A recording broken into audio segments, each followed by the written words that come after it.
ओम शांति। 23/4/2025 के साकार अनमोल धारणा युक्त ईश्वरीय महावाक्य हैं। मीठे बच्चे, अब नाटक पूरा होता है, वापिस घर जाना है। कलयुग अंत के बाद फिर सतयुग रिपीट होगा। यह राज सभी को समझाओ। क्वेश्चन, आत्मा पार्ट बजाते बजाते थक गई है। थकावट का मुख्य कारण क्या है? आंसर है, बहुत भक्ति की, अनेक मंदिर बनाए, पैसा खर्च किया, धक्के खाते खाते सतो प्रधान आत्मा तमो प्रधान बन गई। तमो प्रधान होने के कारण ही दुखी हुई। जब किसी बात से कोई तंग होता है तब थकावट होती है। अभी बाप आए हैं सब थकावट मिटाने। ओम शांति। रूहानी बाप बैठ बच्चों को समझाते हैं। उनका नाम है शिव। उनका नाम क्या है? शिव। यहाँ जो बैठे हैं तो बच्चों को अच्छी रीति याद रहना चाहिए। इस ड्रामा में जो सबका पार्ट है वह अब पूरा होता है। नाटक जब पूरा होने पर होता है तो सभी एक्टर समझते हैं कि हमारा पार्ट अब पूरा होता है, अब जाना है घर। तुम बच्चों को भी बाप ने अभी समझ दी है। ये समझ और कोई में नहीं है। अभी तुम्हें बाप ने समझदार बनाया है। बच्चे, अब नाटक पूरा होता है। अब फिर नए से चक्र शुरू होना है। नई दुनिया में सतयुग था, अभी पुरानी दुनिया में यह कलयुग का अंत है। ये बातें तुम ही जानते हो जिनको बाप मिला है। नए जो आते हैं तो उनको भी यह समझाना है। अब नाटक पूरा होता है। कलयुग अंत के बाद फिर सतयुग रिपीट होना है। इतनी सब जो हैं उनको वापस जाना है अपने घर। अब नाटक पूरा होता है। इससे मनुष्य समझ लेते हैं कि प्रलय होती है। अभी तुम जानते हो पुरानी दुनिया का विनाश कैसे होता है। भारत तो अविनाशी खंड है। बाप भी यहाँ ही आते हैं, बाकी और सब खंड खलास हो जाएंगे। यह ख्यालात और कोई की बुद्धि में आ नहीं सकते। बाप तुम बच्चों को समझाते हैं। अब नाटक पूरा होता है, फिर रिपीट करना है। आगे नाटक का नाम भी तुम्हारी बुद्धि में नहीं था। कहने मात्र कहते थे ये सृष्टि नाटक है जिसमें सब एक्टर्स हैं। आगे जब हम कहते थे तो शरीर को समझते थे। अब बाप कहते हैं अपने को आत्मा समझो और बाप को याद करो। अब हम वापस घर जाएंगे। वह है स्वीट होम। उस निराकारी दुनिया में हम आत्माएं रहती हैं। ये ज्ञान कोई भी मनुष्य मात्र में नहीं है। अभी तुम संगम पर हो, जानते हो। अभी हमको वापस जाना है। पुरानी दुनिया खत्म हो तो भक्ति भी खत्म हो। पहले पहले कौन आते हैं? कैसे यह धर्म नंबरवार आते हैं? यह बातें कोई शास्त्रों में नहीं हैं। ये बाप नई बातें समझाते हैं, यह और कोई समझा न सके। बाप भी एक ही बार आकर समझाते हैं। ज्ञान सागर बाप आते ही एक बार हैं, जबकि नई दुनिया की स्थापना, पुरानी दुनिया का विनाश करना है। बाप की याद के साथ यह चक्र भी बुद्धि में रहना चाहिए। अब नाटक पूरा होता है, हम जाते हैं घर। पार्ट बजाते बजाते हम थक गए हैं, पैसा भी खर्च किया, भक्ति करते करते हम सतो प्रधान से तमो प्रधान बन गए हैं। दुनिया ही पुरानी हो गई। नाटक पुराना कहेंगे नहीं। सॉरी, नाटक तो कभी पुराना होता ही नहीं। नाटक तो नित्य नया है, वो चलता ही रहता है। बाकी दुनिया पुरानी होती है। हम एक्ट्रेस तमो प्रधान दुखी हो जाते हैं, थक जाते हैं। सतयुग में थोड़ी थकेंगे। कोई बात में थकने व तंग होने की बात नहीं। यहाँ तो अनेक प्रकार की तंगी देखनी पड़ती है।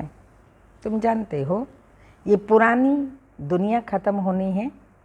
संबंधी आदि कुछ भी याद नहीं आना चाहिए। एक बाप को ही याद करना चाहिए, जिससे विकर्म विनाश होते हैं। विकर्म विनाश होने का और कोई उपाय नहीं। गीता में भी मन मना भव अक्षर हैं, परंतु अर्थ कोई समझ ना सके। बाप कहते हैं, मुझे याद करो और वर्षे को याद करो। तुम विश्व के वारिस अर्थात मालिक थे। अभी तुम विश्व के वारिस बन रहे हो तो कितनी खुशी होनी चाहिए। अभी तुम कोड़ी से हीरे मिसल बन रहे हो। यहाँ तुम आई ही हो बाप से वर्षा लेने। तुम जानते हो, जब कलाएं कम होती हैं तब फूलों का बगीचा मुरझा जाता है। अभी तुम बनते हो गार्डन ऑफ फ्लावर। सतयुग गार्डन है तो कैसा सुंदर है। फिर धीरे धीरे कला कम होती जाती है। 2 कला कम हुई, गार्डन मुरझा गया। अभी तो कांटों का जंगल हो गया। अभी तुम जानते हो, दुनिया को कुछ भी पता नहीं है। ये नॉलेज तुमको मिल रही है। यह है नई दुनिया के लिए नई नॉलेज। नई दुनिया स्थापन होती है, करने वाला है बाप। सृष्टि का रचयिता बाप है। याद भी बाप को ही करते हैं कि आकर हेवन रचो, सुख धाम रचो। तो जरूर दुख धाम का विनाश होगा ना। बाबा रोज रोज समझाते रहते हैं, उसको धारण कर फिर समझाना है। स्वयं धारणा करनी है, फिर औरों को समझाना है। पहले पहले तो मुख्य बात समझानी है, हमारा बाप कौन है, जिससे वर्षा पाना है। भक्ति मार्ग में भी गॉड फादर को याद करते हैं कि हमारे दुख हरो सुख दो। तो तुम बच्चों की बुद्धि में भी स्मृति रहनी चाहिए। स्कूल में स्टूडेंट की बुद्धि में नॉलेज रहती है, ना कि घर बार। स्टूडेंट लाइफ में धंधे धोरी की बात रहती नहीं, स्टडी ही याद रहती है। यहाँ तो फिर कर्म करते, ग्रस्त व्यवहार में रहते। बाप कहते हैं यह स्टडी करो। ऐसे नहीं कहते कि सन्यासियों के माफिक घर बार छोड़ो। यह है ही राजयोग, ये प्रवृत्ति मार्ग है। सन्यासियों को भी तुम कह सकते हो कि तुम्हारा है हठ योग। तुम घर बार छोड़ते हो। यहाँ वह बात नहीं। ये दुनिया ही कैसी गंदी है, क्या लगा पड़ा है। गरीब आदि कैसे रहे पड़े हैं, देखने से ही नफरत आती है। बाहर से जो विजिटर आदि आते हैं, उन्हों को तो अच्छे अच्छे स्थान दिखाते हैं। गरीब आदि कैसे गंद में रहे पड़े हैं, वह थोड़ी दिखाते हैं। यह तो है ही नर्क, परंतु उनमें भी फर्क तो बहुत रहता है ना। साहूकार लोग कहाँ रहते हैं, गरीब कहाँ रहते हैं, कर्मों का हिसाब है ना। सतयुग में ऐसी गंदगी हो नहीं सकती, वहाँ भी फर्क तो रहता है ना। कोई सोने के महल बनाएंगे, कोई चांदी के, कोई ईंटों के। यहाँ तो कितने खंड हैं, एक यूरोप खंड ही कितना बड़ा है। वहाँ तो सिर्फ हम ही होंगे, आदि सनातन देवी देवता धर्म की आत्मा ही होंगी। यह भी बुद्धि में रहे तो हर्षित मुख अवस्था हो। स्टूडेंट की बुद्धि में स्टडी ही याद रहती है, बाप और वर्षा। यह तो समझा है, बाकी थोड़ा समय है, वह तो कह देते हैं लाखों वर्ष। यहाँ तो बात ही 5000 वर्ष की है। तुम बच्चे समझ सकते हो, अभी हमारे राजधानी की स्थापना हो रही है, बाकी सारी दुनिया ख़त्म होनी है। ये पढ़ाई है ना। बुद्धि में ये याद रहे हम हैं स्टूडेंट, हमको भगवान पढ़ाते हैं तो भी कितनी खुशी रहे, ये क्यों भूल जाता है। माया बड़ी प्रबल है, वह भुला देती है। स्कूल में सब स्टूडेंट पढ़ रहे हैं, सभी जानते हैं कि हमको भगवान पढ़ाते हैं। वहाँ तो अनेक प्रकार की विद्या पढ़ाई जाती है, अनेक टीचर्स होते हैं। यहाँ तो एक ही टीचर है, शिव बाबा ही हम सबका एक टीचर हैं। एक ही स्टडी है, सबके लिए एक ही स्टडी है। बाकी नायब टीचर्स तो बहुत ज़रूरी चाहिए। स्कूल है एक, बाकी सब ब्रांचेज हैं। हेड ऑफिस हमारा एक, सबसे बड़ा स्कूल, बाकी उनकी सब ब्रांचेज हैं। पढ़ाने वाला एक है। तो बाप आकर सभी को सुख देते हैं। तुम जानते हो आधा कल्प हम सुखी रहेंगे, तो यह भी खुशी रहनी चाहिए। शिव बाबा हमको पढ़ाते हैं। शिव बाबा रचना रचते ही हैं स्वर्ग की। हम स्वर्ग का मालिक बनने के लिए पढ़ते हैं। कितनी खुशी अंदर में रहनी चाहिए। वह स्टूडेंट भी खाते पीते सब कुछ घर का काम आदि करते हैं। हाँ, कोई हॉस्टल में रहते हैं कि जास्ती पढ़ाई में ध्यान रहेगा। सर्विस करने के लिए बच्चियां बाहर में रहती हैं। कैसे कैसे मनुष्य आते हैं। यहाँ तो तुम कितने सेफ बैठे हो, कोई अंदर घुस न सके। यहाँ कोई का संग नहीं है, पति से बात करने की भी दरकार नहीं, तुमको कोई का मुंह देखने की भी दरकार नहीं। फिर भी बाहर रहने वाले तीखे चले जाते हैं। कैसा वंडर है। बाहर रहने वाले कितनों को पढ़ाकर आप समान बनाकर और ले आते हैं। मधुबन में पढ़ाई पढ़ाकर कोर्स करा कर के फिर ले जाते हैं। बाबा समाचार पूछते हैं, कैसे पेशेंट को ले आए हो। कोई बहुत ख़राब पेशेंट है तो उनको 7 रोज़ भट्टी में रखा जाता है। यहाँ कोई भी शूद्र को नहीं ले आना है। ये मधुबन है। जैसे कि मधुबन है जैसे कि तुम ब्राह्मणों का गांव। यहाँ बाप तुम बच्चों को बैठ समझाते हैं, विश्व का मालिक बनाते हैं। कोई शूद्र को ले आएंगे तो वह वाइब्रेशंस खराब करेगा। तुम बच्चों की चलन भी बहुत रॉयल चाहिए। आगे चल तुमको बहुत साक्षात्कार होते रहेंगे। वहाँ क्या क्या होगा, जानवर भी कैसे अच्छे अच्छे होंगे, सब चीज़ें अच्छी होंगी। सत्युग में कोई चीज़ यहाँ, सत्युग की कोई चीज़ यहाँ हो न सके। इतनी सुंदर चीज़ें वहाँ पर होंगी जो यहाँ कलयुग में वो चीज़ हो ही नहीं सकती। वहाँ फिर यहाँ की चीज़ हो न सके। तुम्हारी बुद्धि में है हम स्वर्ग के लिए इम्तिहान पास कर रहे हैं। जितना पढ़ेंगे फिर पढ़ाएंगे। टीचर बन औरों को रास्ता बताते हैं। सब टीचर्स हैं, सबको टीच करना है। पहले पहले तो बाप की पहचान दे बतलाना है कि बाप से यह वर्षा मिलता है। गीता बाप ने सुनाई। ये प्रजापिता ब्रह्मा है तो ब्राह्मण भी यहाँ चाहिए। ब्रह्मा भी शिव बाबा से पढ़ते रहते हैं। तुम अभी पढ़ते हो विष्णुपुरी में जाने के लिए। यह है तुम्हारा अलौकिक घर। लौकिक, परलौकिक और फिर है अलौकिक। शिव बाबा परलौकिक पिता, प्रजापिता ब्रह्मा अलौकिक पिता और लौकिक पिता जहाँ हम पैदा हुए। नई बात है ना। अलौकिक पिता है ये तो बाबा कहते नई बात है ना।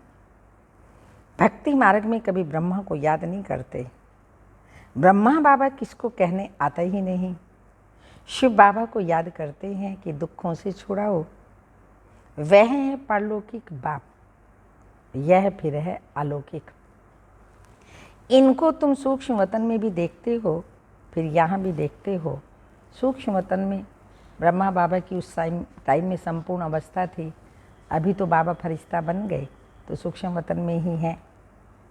लौकिक बाप तो यहाँ देखने में आता है, पारलौकिक बाप तो परलोक में ही देख सकते।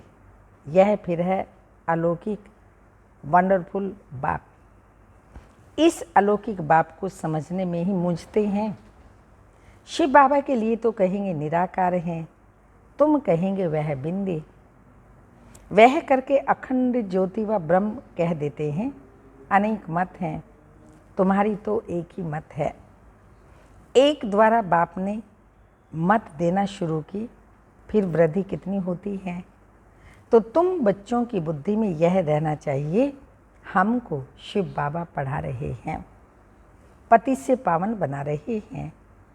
रावण राज्य में जरूर पति तमो प्रधान बनना ही है, नाम ही है पतित दुनिया। सब दुखी भी हैं, तब तो बाप को याद करते हैं कि बाबा हमारे दुख दूर कर हमको सुख दो। सब बच्चों का बाप एक है, वह तो सबको सुख देंगे ना। नई दुनिया में तो सुख ही सुख है, बाकी सब शांति धाम में रहते हैं। यह बुद्धि में रहना चाहिए। अभी हम जाएंगे शांति धाम। जितना नज़दीक आते जाएंगे तो आज की दुनिया क्या है, कल की दुनिया क्या होगी, सब देखते रहेंगे। स्वर्ग की बादशाही नज़दीक देखते रहेंगे। तो बच्चों को मुख्य बात समझाते हैं, बुद्धि में यह याद रहे, हम स्कूल में बैठे हैं। शिव बाबा इस रथ पर सवार हो आए हैं हमको पढ़ाने। ये भागीरथ है, बाप आएंगे भी जरूर एक बार। भागीरथ का नाम क्या, यह भी किसी को पता नहीं है। यहाँ तुम बच्चे जब बाप के सन्मुख बैठते हो तो बुद्धि में याद रहे, बाबा आया हुआ है, हमको सृष्टि का राज बता रहे हैं। अभी नाटक पूरा होता है, अब हमको जाना है। ये बुद्धि में रखना कितना सहज है, परंतु यह भी याद कर नहीं सकते। अभी चक्र पूरा होता है, अब हमको जाना है, फिर नई दुनिया में आकर पार्ट बजाना है। फिर हमारे बाद फलाने फलाने आएंगे। तुम जानते हो ये चक्र सारा कैसे फिरता है, दुनिया वृद्धि को कैसे पाती है। नई से पुरानी, फिर पुरानी से नई होती है।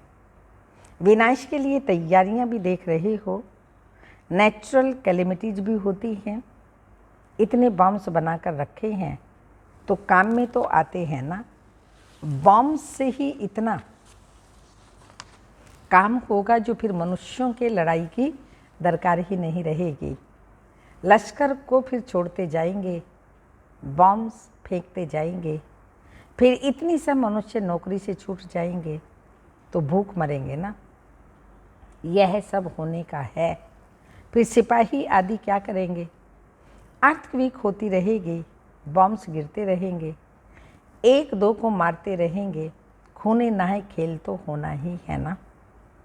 तो यहाँ जब आकर बैठते हो तो इन बातों में रमण करना चाहिए। शांति धाम सुख धाम को याद करते रहो। दिल से पूछो, हमको क्या याद पड़ता है। अगर बाप की याद नहीं है तो जरूर बुद्धि कहाँ भटकती है। विकार में भी विनाश नहीं होंगे, पद भी कम हो जाएगा। अच्छा, बाप की याद नहीं ठहरती तो चक्र का सिमरन करो तो भी खुशी चढ़े, परंतु श्रीमत पर नहीं चलते, सर्विस नहीं करते तो बाप दादा की दिल पर भी नहीं चढ़ सकते।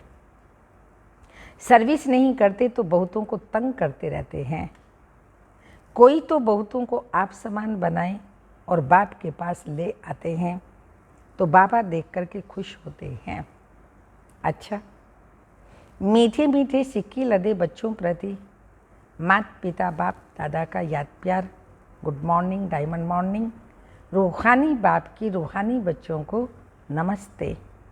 हम रूहानी बच्चों की रूहानी माता पिता बाप दादा को याद प्यार, गुड मॉर्निंग, डायमंड मॉर्निंग, ओम नमस्ते।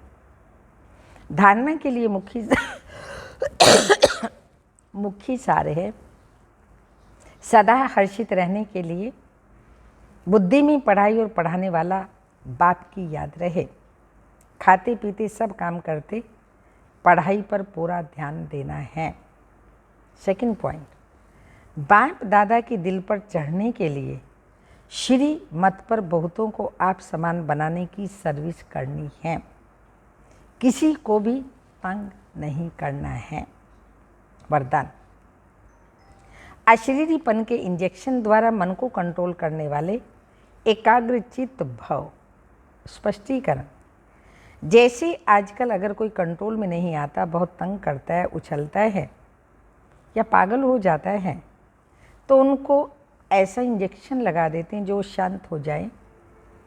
ऐसे अगर संकल्प शक्ति आपके कंट्रोल में नहीं आती तो अशरीरीपन का इंजेक्शन लगा दो, फिर संकल्प शक्ति व्यर्थ नहीं उछलेगी, सहज एकाग्रचित हो जाएंगे।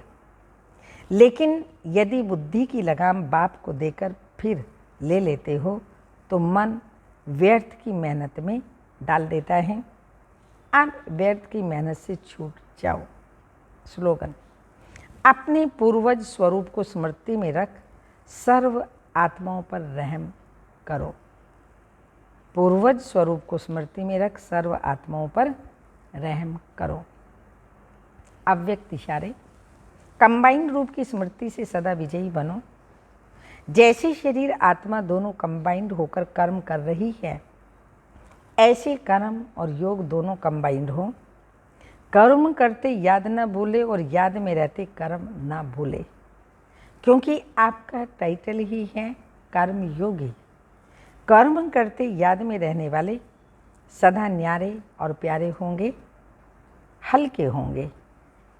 नॉलेजफुल के साथ साथ पावरफुल स्टेज पर रहो।